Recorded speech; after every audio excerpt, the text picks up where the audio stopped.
Alors, maintenant qu'on a notre plan qui est finalisé, en général, ce qu'on fait, c'est on va devoir l'imprimer avec des formats. C'est pour ça que vous avez en bas à gauche différents formats. Donc les formats sont ici, je vous l'ai mis là, pour du 50e. Voilà, là on a utilisé plutôt du 50e. L'échelle du 25e, ce serait tout divisé par 2 au niveau des annotations. Et au centième, au contraire, de grossir et de faire x2. D'accord? Donc finalement, passer d'une échelle à l'autre, c'est des facteurs d'échelle. Mais bon, autant faire bien du premier coup, parce que sinon, vous allez devoir, bien sûr, changer toute la taille des textes, ce qui peut s'avérer un petit peu problématique. Donc ici, en général, on travaille sur du 50e. C'est ni trop petit ni trop gros. C'est un format standard en plus. Et on va tenter de faire une impression avec ce qu'on appelle des présentations. Alors comment ça fonctionne? Vous avez vu qu'ici, vous avez plusieurs présentations à votre disposition. Soit du A4, soit du A3, avec, pourquoi pas, un cartouche, plus un plan ici. Ou alors, vous avez des grands plans qu'on appelle A0, où on va mettre un cartouche et puis on aura des grands plans. Ici, aucun intérêt. Mais imaginons que j'ai un plan R+1, rez-de-chaussée, plus coupe, j'aurai besoin peut-être d'un format plus important. Ici, on va se positionner sur du A3 pour comprendre comment fonctionnent les présentations. Donc, onglet A3, 1. Alors, comment ça fonctionne? Vous voyez qu'ici, il y a ce qu'on appelle des espaces, des fenêtres de présentation. Alors, je vous conseille de vous mettre dans présentation, puisqu'on est dans présentation. Et ici, vous voyez que tout ça, ça correspond à des fenêtres que je peux supprimer. Elles sont créées, mais on va pouvoir les refaire ensemble en cliquant simplement sur rectangle. En général, on utilise rectangle et on définit un premier point et un deuxième point. Qu'est-ce qui se passe? Eh bien, on a un espace objet qui apparaît. On peut d'ailleurs double-cliquer et zoomer manuellement pour aller voir ici notre plan. La navigation panoramique fonctionne de la même manière, ainsi que le zoom.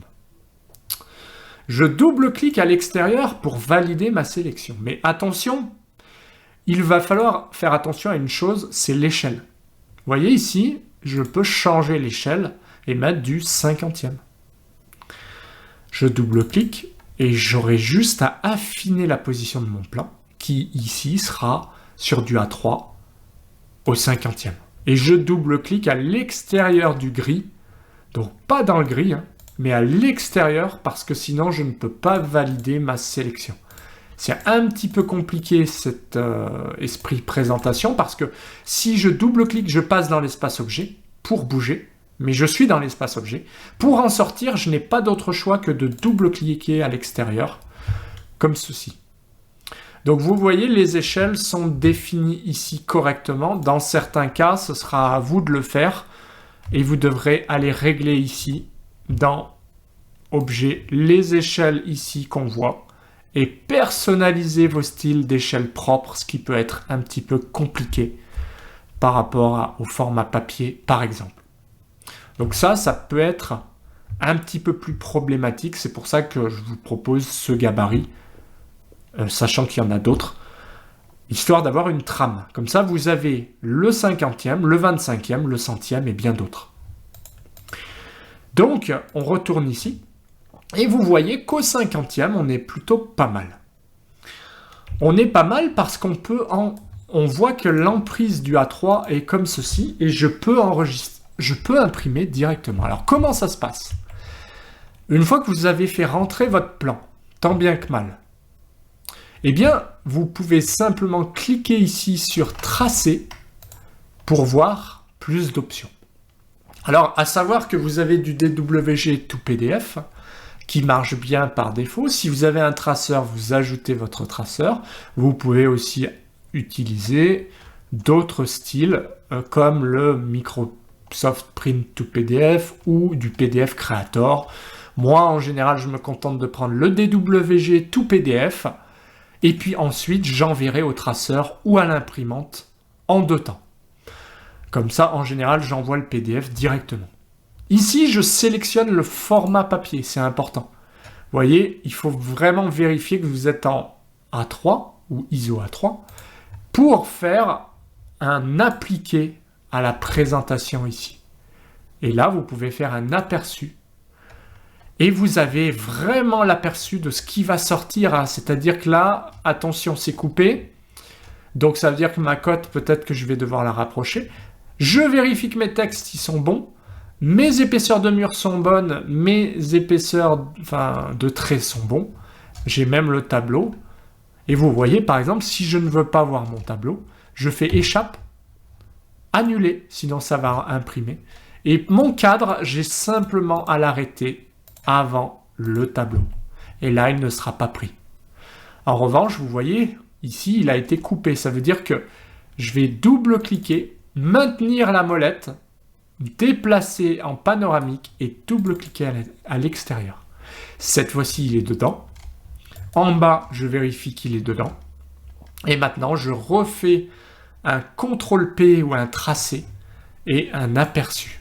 Et cette fois-ci, c'est plutôt pas mal. À savoir, attention, il y a un trait qui apparaît ici. C'est quoi? Si je fais échappe 2 fois, c'est mon trait finalement dans propriété qui est en mur. Et ça, il faut faire attention, c'est que comme j'ai créé un cadre, une fenêtre, je vais simplement le mettre en général en def point. Ce qu'on appelle le def point, c'est invisible. Vous en avez forcément un ici. Comme ceci, vous pensez à mettre vos cadres en def point, vous faites CTRL-P ou tracé et vous faites aperçu cette fois-ci. C'est parfait. Donc, si ça ne rentre pas, eh bien, la possibilité que j'avais, c'était de cliquer ici et de dire, par exemple, je passe au 75e. Et là, ça passe. Et vous voyez, non seulement ça passe, mais je suis capable de le déplacer en faisant DP, hein, ça fonctionne aussi. Et je suis aussi capable de laisser appuyer et de déplacer en laissant appuyer. Je fais CP pour copier. Et qu'est-ce que je fais? Je peux même le dupliquer, mon plan, dans certains cas, pour avoir un étage et un autre étage. Donc ça, je vous laisserai le faire vous-même. Vous pouvez insérer la référence externe du R+1, vous entraîner à faire le R+1 et à faire rentrer le rez-de-chaussée et le R+1 au 75e. Voilà, par exemple. Et quand vous faites CTRL-P, vous avez vos 2 étages qui apparaîtront. Vous pouvez mettre un titre, rez-de-chaussée, R+1, ou ce que vous voulez. Et voilà le principe général de la création ici, de présentation. Moi, je me remets au 50e. Je fais un petit déplacement ici pour pas m'embêter. Et j'essaye de laisser appuyer pour que ça rentre. Voilà, là c'est bon. CTRL-P, aperçu. Et je vérifie que c'est OK. Alors vous avez aussi la possibilité de faire un fenêtrage comme ceci pour aller chercher une nouvelle fenêtre. Vous avez la possibilité de faire une étendue. C'est lui qui détecte l'étendue tout seul. Ça ne changera pas grand-chose, à savoir quand même que le cadre sert d'étendue et qu'il faut vraiment faire attention à est-ce que c'est bien dedans, est-ce que c'est pas dedans. Vous voyez là par exemple, il me manque des choses. Donc le mieux c'est quand même, moi je fais fenêtre, je clique sur fenêtre, je choisis ce que je veux mettre dedans. Donc de là à là par exemple. Et comme ça je suis sûr que j'ai quelque chose de cohérent et de centré ici si besoin. Donc là c'est centré par rapport à ma fenêtre. C'est plutôt pratique et appliqué à la présentation. Si vous faites OK, il vous demande où vous voulez enregistrer votre PDF. Vous faites exercice, vous mettez un nom et vous aurez votre PDF de créer. Vous n'aurez plus qu'à aller l'ouvrir. Alors, il y a la possibilité ici d'ajuster, mais je vous conseille de laisser 1 pour 1 à chaque fois. Sinon, ce qu'on a défini ensemble juste avant, ne sert à rien. Hein. Ici, ça ne sert à rien. Si on fait ça et que finalement on met 1 pour 1. Alors, dans quel cas on s'en sert? Dans un cas où on n'a pas besoin d'échelle, on s'embête pas plus que ça, on fait ajuster et on se fiche de l'échelle. Lui, il ajuste pour que ça rentre, même si c'est un très grand plan. Voilà. Dans tous les autres cas, on laisse 1 pour 1. Hein. D'accord? Ça, c'est les plumes d'impression. Par exemple, si vous voulez de la couleur, vous mettez aucun et vous faites aperçu, vous aurez tout en couleur. Ce qui n'est pas terrible. Hein. On a du grayscale, donc échelle de gris. Bon, pas terrible non plus. Et on a le mieux étant le monochrome. Le monochrome marche très très bien parce que c'est noir et blanc. Hein. Donc ça va très bien. Donc en général, on active imprimer avec les épaisseurs de ligne. Sinon, on n'a pas d'épaisseur de ligne, ce qui est un peu aberrant. Donc épaisseur de ligne, oui. Style de tracé, oui. Tracer les espaces papier, les derniers espaces papier, donc le dernier espace papier, voilà. Et puis vous pouvez changer par contre le format, à savoir si vous voulez le mettre comme ça, vous le passez en paysage, en portrait, pardon. Donc là il sera en portrait, tandis que là il sera en paysage, aperçu. Peu importe, ici, d'accord? Mais ça peut vous aider à faire rentrer votre plan. Et puis là vous avez juste à appliquer OK pour imprimer, annuler pour revenir dans présentation. Alors attention, on va travailler dans objet et on va imprimer dans les présentations. L'avantage des présentations, c'est que vous pouvez voir le cartouche ici, une présentation ici, et dupliquer en faisant clic droit, déplacer ou copier une présentation. Ce qui fait qu'en général, on va avoir cartouche, rez-de-chaussée, R+1, etc. Vous les double-cliquez pour changer le nom. Par exemple, ici, ça peut être RDC. D'accord? Je fais revenir en arrière. Parce que quand vous récupérerez mon corrigé, au moins vous aurez le A3.1 qui correspond. Mais vous mettez ce que vous voulez. Hein. Vous pouvez double-cliquer pour changer. D'accord? Et vous avez du A4. Donc là, en A4, ça ne rentrera pas, le plan, ça c'est sûr. Enfin, je pense pas en tout cas. Sauf si je le mets au 75e ou au 100e. Et ce qui est bien aussi, c'est qu'on peut faire un CTRL-C, CTRL-V, par exemple, pour aller tester sur le A4. Est-ce que ça rentre? CTRL-V? Eh ben non. Par contre, si je le mets au 100e ou au 75e, oui, ça rentre. En revanche, les textes vont être un petit peu petits. C'est pour ça que je préférerais le laisser au 50e en A3, ici. Parce que là, les textes seront plus gros, tandis qu'en A4, les textes seront tout petits. D'ailleurs, si on fait CTRL-P, aperçu. Bon, déjà, c'est pas le bon fichier, c'est monochrome ici. Affiché. On voit que voilà, les textes vont être plus petits sur une feuille A4. Vous pourrez faire l'expérience. Donc voilà pour cette formation Gestarcade. Avant de terminer, je vais vous donner juste quelques petites astuces. C'est d'une, pensez à bien faire des exos, hein, c'est-à-dire que vous pouvez refaire une référence externe, en afficher une autre, des façades par exemple, pour faire une façade. Vous pouvez faire un R+1, comme ça vous aurez 2 étages. Pensez à revoir tout ce qu'on a vu. Pensez aux outils de mesure aussi, qui peuvent être pas mal pour mesurer des surfaces. Pensez que dans Fichier, vous avez possibilité de purger dans les utilitaires de dessin. Vous pouvez contrôler un fichier qui ne marcherait pas bien, récupérer aussi quand il vous demande, et purger un fichier. Purger, par exemple, si je le fais ici, me permettra de purger des choses peut-être inutiles. Donc, cliquez sur Purger. Purger tous les objets, oui. Tout purger, voilà. Et là, vous avez purgé votre fichier. Ce qui fait que vous pouvez l'envoyer avec plus de sérénité, voire l'enregistrer, et vous aurez peut-être un fichier plus léger et plus fiable. Donc voilà pour les petites astuces. Sinon, pensez à bien rester dans le début, ça vous évitera de vous faire des nœuds à la tête. Pensez à surtout vérifier dans Format, c'est ce qu'on a vu, hein, les formats vous permettront de configurer les formats. Qu'est-ce qu'on a vu? Les unités à vérifier. Quand vous envoyez votre plan, vérifiez dans quelle unité vous avez travaillé. C'est surtout pour les autres. Et puis, vous retrouvez tout ce qu'on a vu en haut avec les modifications, les cotations, les textes, etc. Donc, plusieurs manières de faire. Choisissez la vôtre. Juste avant qu'on se quitte, l'Express, eh bien, vous l'avez sur ce bouton-là. C'est quoi?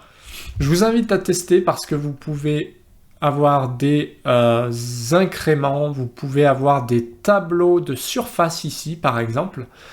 Rien qu'en sélectionnant des objets comme ça, vous pouvez en avoir la surface, vous voyez. Donc voilà comment il m'a mis une surface en centimètres carrés au milieu des objets. Et en plus, si je bouge mes objets, eh bien, il va me mettre à jour avec Regen la surface des objets. Donc là, je fais retour arrière, parce que c'est pas ce que je voulais. Mais je vous donne un exemple, ça peut être bien, hein. Si vous avez là, je sais pas, plusieurs objets, des pièces comme ça, à faire. Donc imaginons, vous avez plusieurs rectangles. Donc une pièce comme ceci, une pièce comme cela. Vous allez simplement faire tableau des airs, sélectionner des points, cliquez ici, cliquez ici, cliquez ici. Vous avez les surfaces en centimètres carrés. Ça, c'est génial. Et par contre, vous pouvez aussi créer un tableau. Vous pouvez changer aussi le ratio, histoire de ne pas avoir des centimètres ici, puisque vous avez vu l'unité source, je suis en centimètres carrés, alors que moi, je voudrais afficher des mètres. Eh bien, automatiquement, il vous le fait.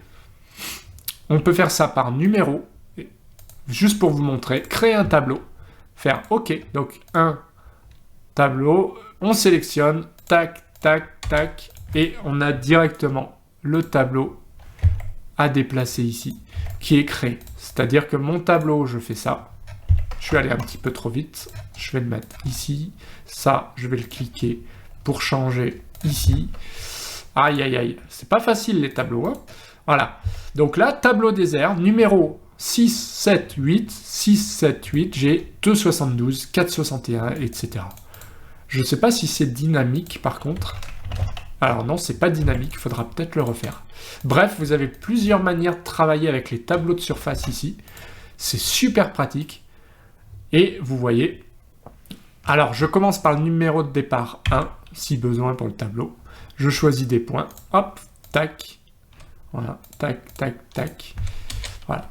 Pourtant là, je voulais pas le tableau. Donc vous voyez, il y a plusieurs manières de faire.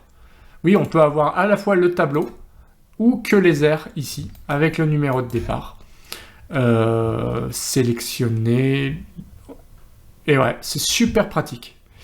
Et on peut même mettre le suffixe derrière, mètre carré, sélectionner, tac, tac, et tac. Voilà. Et là, en l'occurrence, comme je sélectionnais, vous faites Regen, ça se met à jour, même si vous avez bougé votre pièce, vous faites Regen. 3,25, 6,90, 1,65. Ça, c'est vraiment génial sur GestArcade. C'est que vous avez des express pour gérer des ordres de calque. Il y a plein de choses que j'utilise pas. Mais vous avez, par exemple, de la comparaison graphique. Je sais plus où il est. Vous avez de la comment ça s'appelle? Compter les blocs. Par exemple, ici, bah, vous avez fait... il y a 3 blocs, je fais ça. Hop. Il va vous compter les blocs. Il vous met qu'il y en a 3 ici. C'est super pratique. Donc, épaisseur de dalle, il y en a 3, etc., etc. Ça, c'est vraiment sympa. Voilà. Épaisseur de dalle, il n'y en a qu'un. Voilà. Donc, ça, c'est génial de pouvoir utiliser ces express sur GestArcade. On peut faire des remplacements de texte rapides. On peut vraiment faire de la comparaison d'un dessin graphique. On peut comparer 2 dessins pour voir les différences entre 2 fichiers ou sur le même dessin. Ça, c'est super aussi. Donc, voilà pour les express. Qu'est-ce que je pouvais vous dire d'autre? Bah, il y a alors les raccourcis. Où trouver les raccourcis sur GestArcade? Pour terminer, vous avez forme outils, options, personnalisé, pardon, et vous avez les programmes gcad.pgp. Ici, donc outils personnaliser g4.pgp, donc les paramètres, et il vous affiche normalement ça. Quand vous descendez, vous avez tous les raccourcis. Donc par exemple, cercle, CE, copier, CP, etc. etc. Vous avez accès sur mon espace de formation dans le pack gratuit à tous les raccourcis qui sont normalement équivalents, puisque c'est des raccourcis AutoCAD, ça fonctionne aussi sur GStarCAD. Mais si besoin, vous pouvez aussi modifier directement, par exemple RC pour rectangle. Attention tout de même, si vous avez 2 fois le même raccourci, vous pouvez faire des bêtises. Donc je vous conseille, si vous débutez, de ne pas toucher à ça, mais simplement d'imprimer ce bloc-notes pour avoir tous les raccourcis. Voilà. Et vous pouvez fermer ensuite.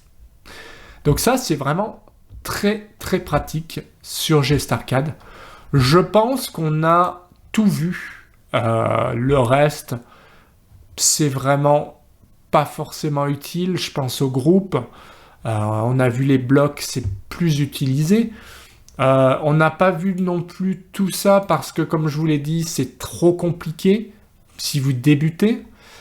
La 3D, eh bien, si vous en avez besoin, vous pouvez vous entraîner. C'est pas plus compliqué que ça, simplement qu'il faudra se mettre dans un style plutôt de 3D et de navigation avec le cube que vous avez ici. Pareil pour le maillage, je ne l'ai jamais utilisé. Les présentations, on l'a vu. Les vues, on les a vues en passant avec l'onglet vues. Donc vous avez autant de possibilités ici, mais sans grande importance d'utiliser tout ça. D'accord? Surtout les express, début, ça sera vraiment ce que vous allez utiliser. Début, c'est vraiment la base. Et il y a beaucoup de choses à utiliser, que ce soit les mesures, copier les propriétés, les cotations, les murs, les calques, on a vu tout ça. Ça, c'est très important, tout ce qu'on a pu voir dans cette formation. Donc voilà, je vous mettrai bien évidemment le corriger, hein. Je vous laisserai ça tel quel, même si c'est pas forcément les bons éléments, mais pour vous entraîner et pour retrouver comment j'ai fait, je vous mettrai ce corriger ici, disponible, bien évidemment. Voilà, donc moi j'enregistre une dernière fois et je vous mettrai le corriger à disposition. Voilà. Eh bien écoutez, il me reste à vous souhaiter un bon exercice. Pensez à réinsérer des références externes. Je vous ai mis des fichiers, ils sont là pour ça. Donc vous pouvez récupérer le rez-de-chaussée, le R+1, les façades, pour vous entraîner, par exemple, à réaliser une façade avec la référence externe, à repasser par-dessus, à changer de calque, à mettre des hachures, comme bon vous semble. Voilà pour cette formation, merci beaucoup de l'avoir suivi et puis je vous dis à très bientôt pour d'autres cours. Prenez soin de vous, salut!